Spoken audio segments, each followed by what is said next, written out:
Hi there and welcome into Dental Profits Weekly, the show that comes to you live every Wednesday, where we're talking about the business of your dental business.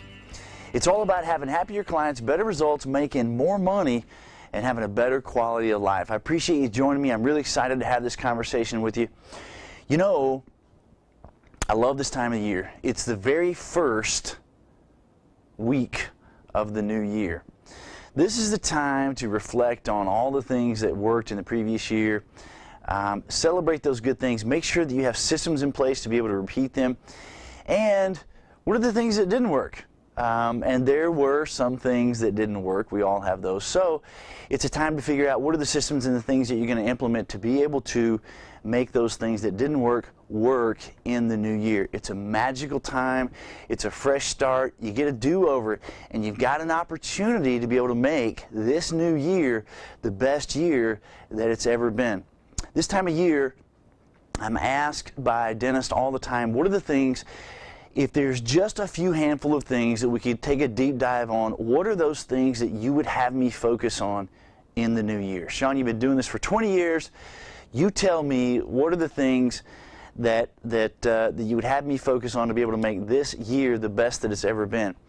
You know, there are a bunch of things, but if I'm going to put it into a video that is precise and valuable for you, there's probably three high-level things that have more to do with sort of the spinal column of making it all work than anything else.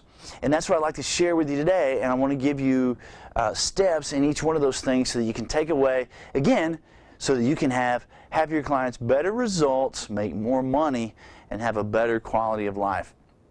So those three things very specifically are, if it were me right now, I'd begin to set out what are your goals, and we're going to talk about that in depth.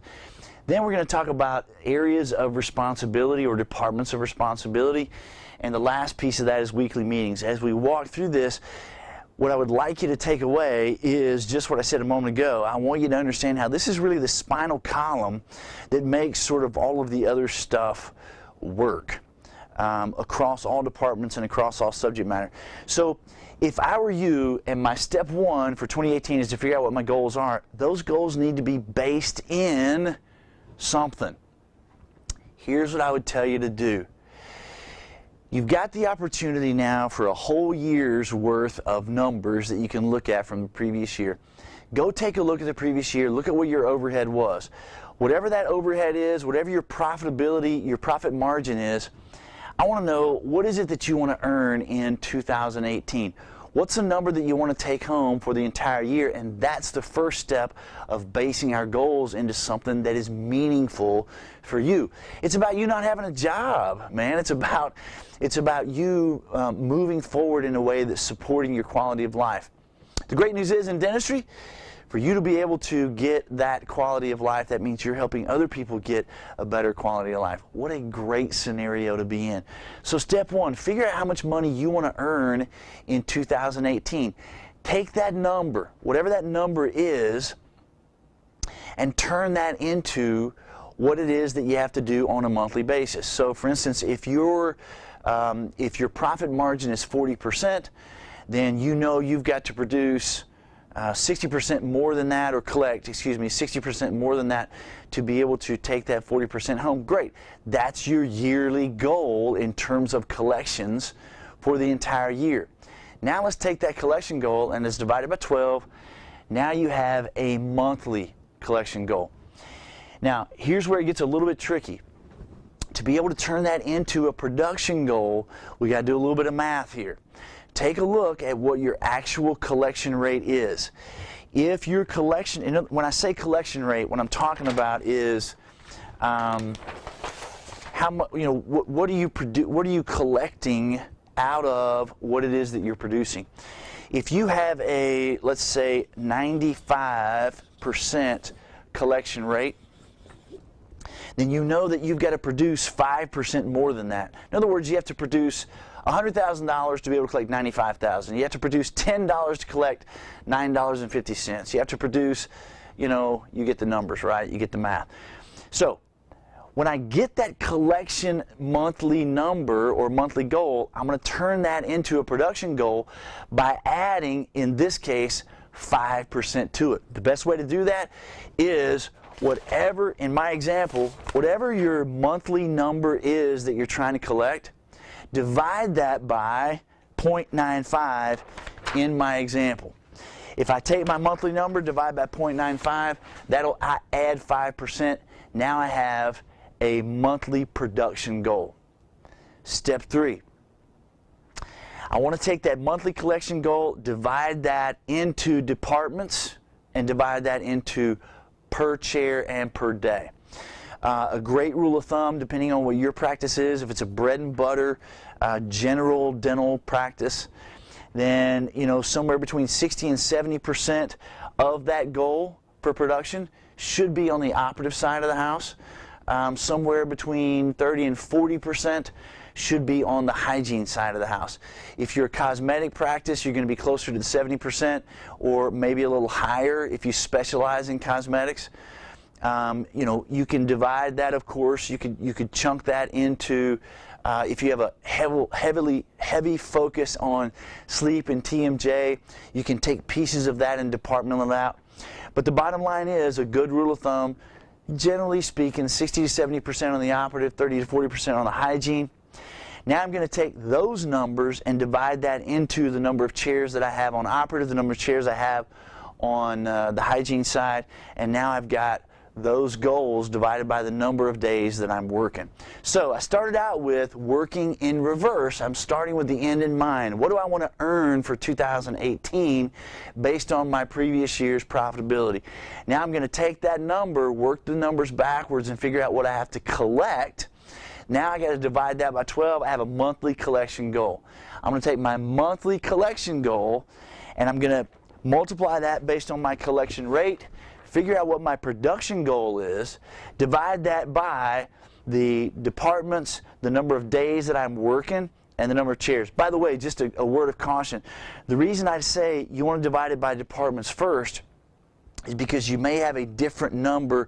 Some of you guys have associates and several hygienists, or maybe you have 2 hygienists on one day and 1 hygienist on another day, etc.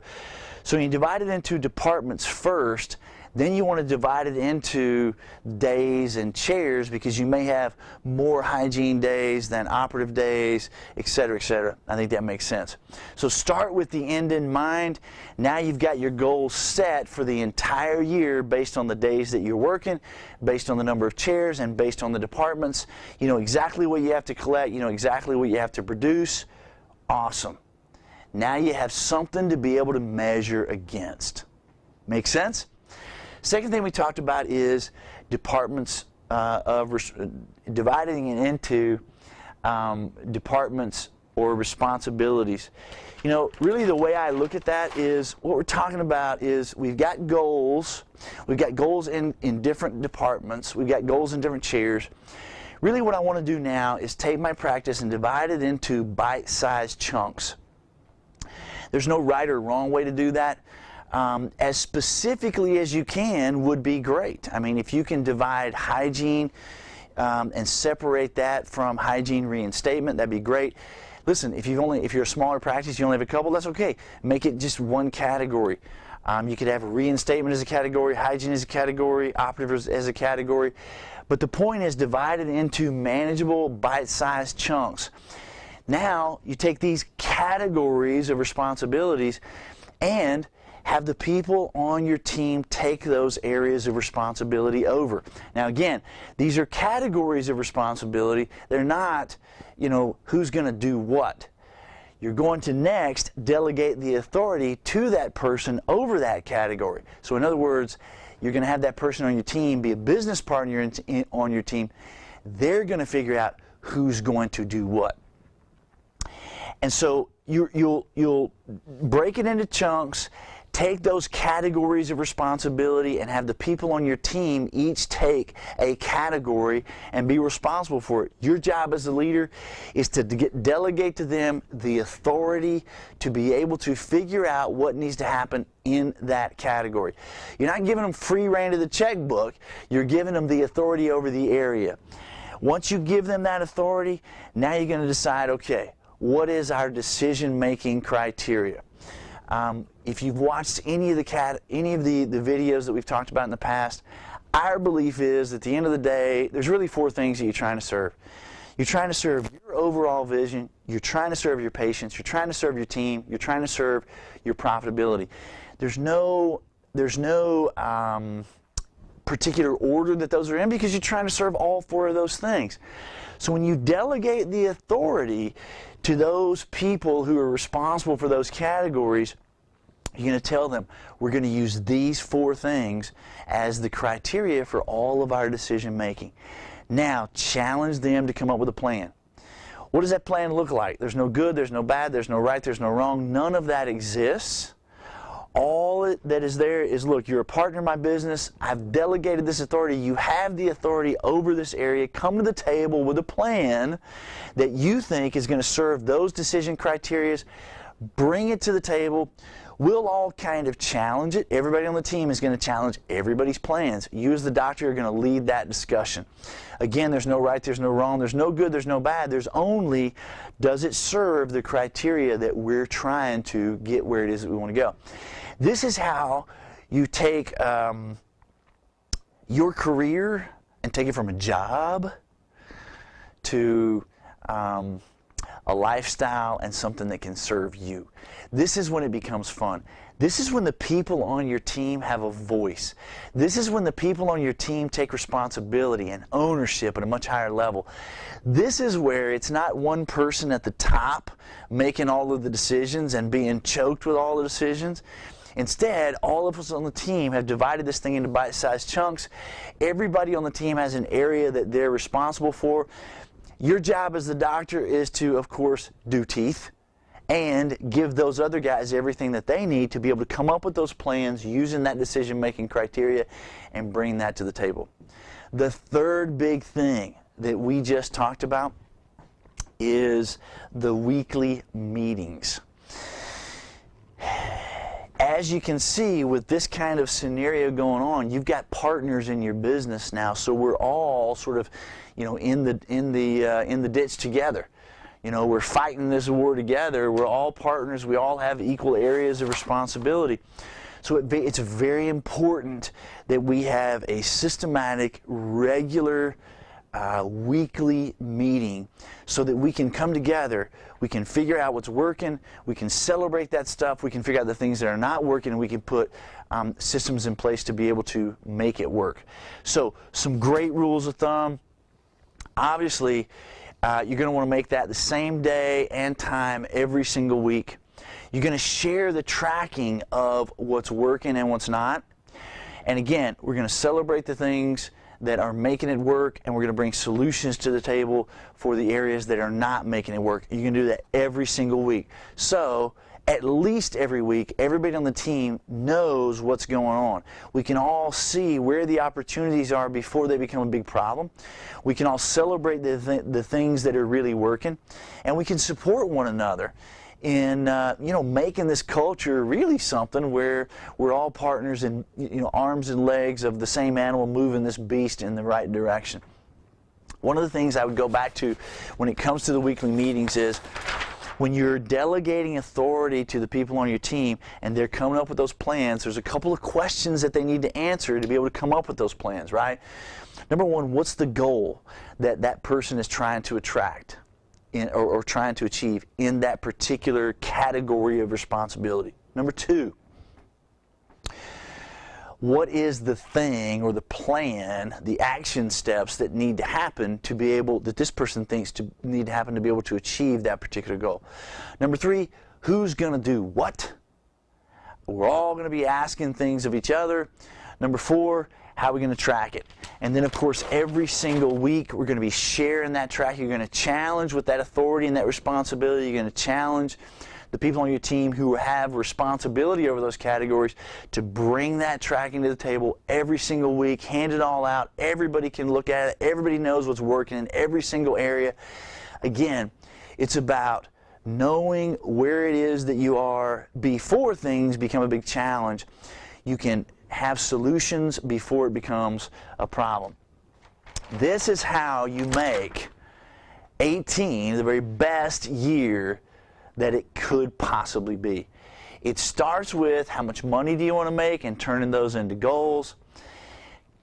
Taking the practice and dividing it into chunks of responsibility, delegating that authority, deciding what our decision-making criteria is, coming up with plans, and then sharing that information on a weekly basis.